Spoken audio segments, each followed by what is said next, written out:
Hey,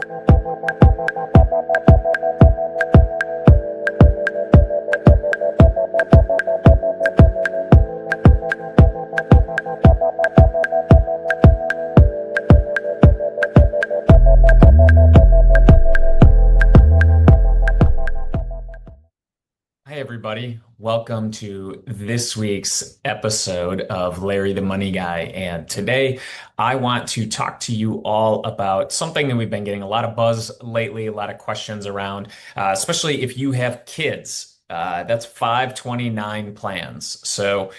We as advisors used to think that 529 plans were a little bit problematic. There was a lot of restrictions on them, but recent legislation has made a lot of big changes, and I would say they've gotten a lot better. So take it from me. Not only am I a certified financial planner, but am also a father of an 8 and a 6-year-old looking at the best ways to save for college. Lots of big changes. And today I want to talk about why 529 plans are better than ever, and then how you can use a 529 plan to protect your family's wealth. The old 529 plans, right? Old 529 plans were focused only on tuition. And the big question became like, if you didn't use the money that was in there for tuition, what were you going to do with the money? Well, you could get the money out, but then you faced potentially paying some penalties or paying taxes on the growth that you had in there, which kind of defeats the purpose. So a lot of people were kind of scared of overfunding things, lots of concerns over that. And plus, people didn't want to just put money in a 529 plan and have it locked away forever. So there was a lot of things with the way that 529 plans were. So I want you to take a look. Here's a slide, puts together a little bit of a timeline. Taxpayer Relief Act created the 529 plans back in 1997. And again, in 2001, they were made permanent. 2017 was a pretty cool time. Now, at the federal level, K through 12 tuition could now be used as a qualified expense to be able to pull money out of your 529 plans. So you read that right. K through 12 school expenses at the federal level were now added to the plan. 2019, now all of a sudden, we could use 529 plan potentially for student loan repayment. We can use it for apprenticeships. We can use it for skilled trades. And then just last year, 2024, now we have new rules that if we have money left over in these 529 plans, we can do Roth IRA rollovers. This year, the one big beautiful bill, now we've expanded some of the K through 12 education limits, qualifications, and now you can use continuing education as a qualified education expense. So if you are in any sort of industry like mine, my CFP, my annual continuing ed requirement, if you're a doctor, if you're an attorney, any of your continuing ed requirements, you could potentially use 529 plan money to help you cover some of those expenses. So lots of big changes. There's been a big timeline. We expect, as you're going to see, there's still a lot of kind of clunkiness, a lot of changes out there, but today's 529 plans, right? You can put money in. The money now starts growing tax-free for education expenses. Depending on which state that you're in, you can get a state tax deduction on the money that you put in there. And you can use it to cover college, trade schools, continuing ed, and more. Then you can also roll the money into a Roth IRA for your child, assuming that the account has been open for 15 years or more. So this alleviates a lot of that question around what if my kids never use it? And then you can pass down 529 plan. You can change the beneficiary whenever you'd like. So one of the things that I always kind of look at and joke about, right? I've talked to my uncle a lot. He had 3 kids. The first one went the military route and had most of his school paid for that way. The other one didn't go to college straight away and actually got a job with his employer, and his employer paid for him to go to school. And then his youngest went to school and had a pretty significant academic scholarship. So he did all the right things for all the years as they were growing up, putting money in these 529 plans, but all of his kids ended up in this situation where they didn't really know what to do with the excess 529 plan money. Now things have changed a little bit, right?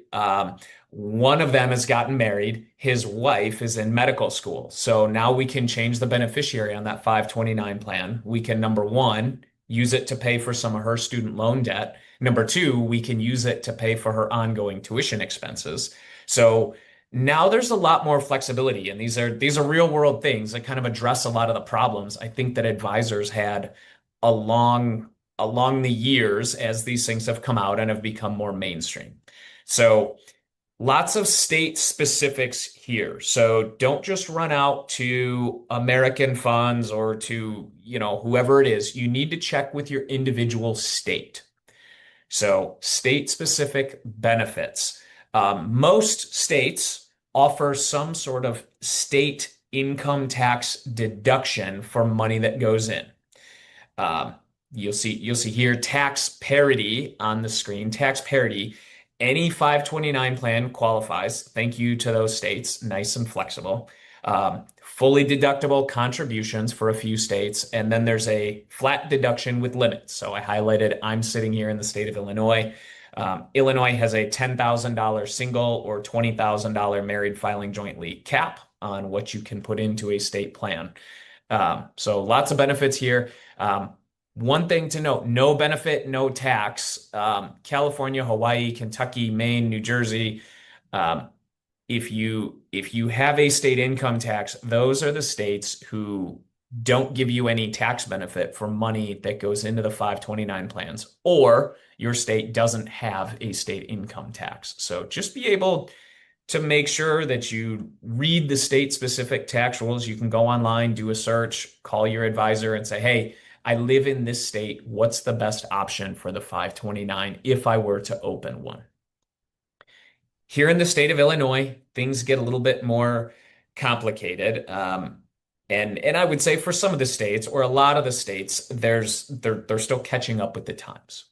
So in the state of Illinois, like I said, $10,000 single, $20,000 married is what you can get for putting money in and getting a state income tax deduction. So our 4.95% state tax, if we put $20,000 in, is going to save us $975 a year in our state income taxes.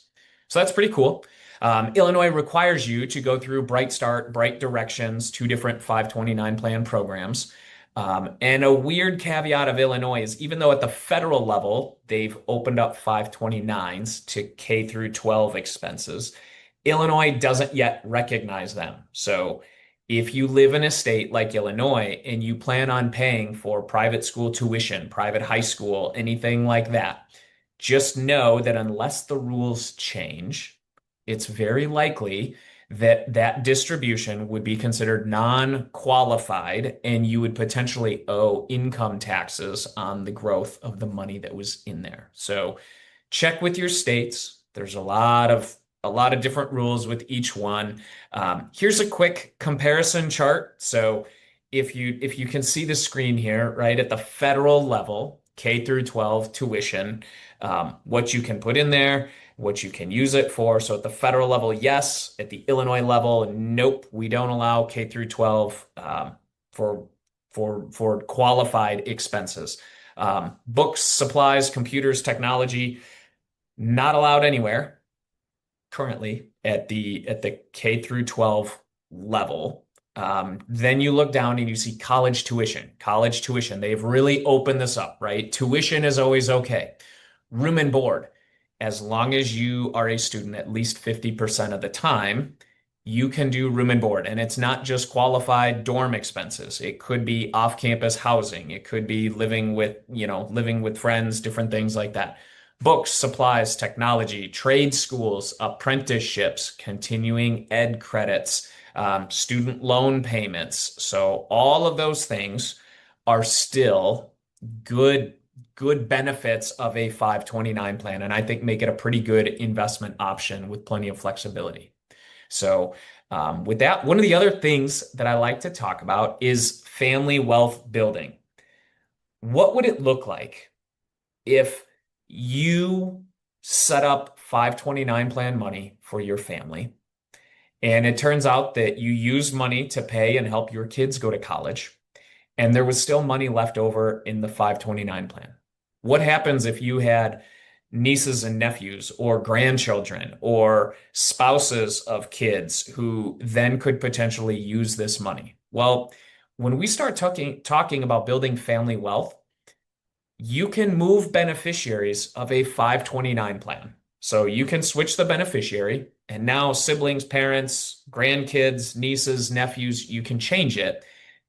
Each beneficiary then can use this money. The money inside of the 529 plan continues to grow tax free as long as you pull it out for qualified education expenses. So you can also take the money per beneficiary. You could move up to $35,000 over to a Roth IRA. So if there's leftover money in there for your kids don't use it, have them move $35,000 to a Roth IRA. After they do that, you could turn around and change the beneficiary, and you could now that new beneficiary has the option to pay for school or could start another 15-year clock for Roth conversion or rollovers, as they call them on the 529s. So tax law is not really clear yet. That you couldn't just switch beneficiaries and move 35,000 to Roth and switch beneficiaries again. So be careful with the tax code. We're waiting on some clarification to come out, but keeps it flexible, gives you lots of options. So I say, think of it as this family education endowment fund that can hang out. And if you've got, siblings, cousins, anybody who didn't save enough money or didn't have the funds to pay for college, or maybe somebody needs it, you could step in and you've got this account that's growing tax free. And as long as someone in the family can have a qualified expense, they can use it. So pretty cool things, lots of big changes here. But here's what I would say. Here's your action plan for today. Number one, open your 529 plan. So check with your state if you want to open a state specific one. It starts your 15-year clock before you can move the money to Roth. Contribute smartly, right? Look at your state specific guidelines. You can put 10,000 single, 20,000 married filing joint here in the state of Illinois to get a full state income tax deduction. You can make larger contributions are allowed. You just won't get a deduction for it. So check the rules. Invest for growth, right? Every 529 plan is going to have either an age-based, or you can pick their growth or their conservative. If you've got time on your side, right, this is a great way to invest and let the money grow. Stay flexible on it, right? If you're looking at old 529 plan money, is there somebody that now you could change a beneficiary to? Is there something else? Are you taking continuing ed credits? Is there a spouse with student loan debt now in the picture? What does all that look like? So here's your action plan. Reach out to us if you've got any questions. We are happy to help. We also have a 529 action strategy guide that we are happy to provide for you. So if you've got any questions about this, please reach out. Make sure that you follow our channel. We give all sorts of good information, good financial sense tips out there. So happy to have you guys join today. Thank you so much for tuning in. And let us know in the chat, what questions do you have? Happy to reach out here. So with that, have a great rest of your day.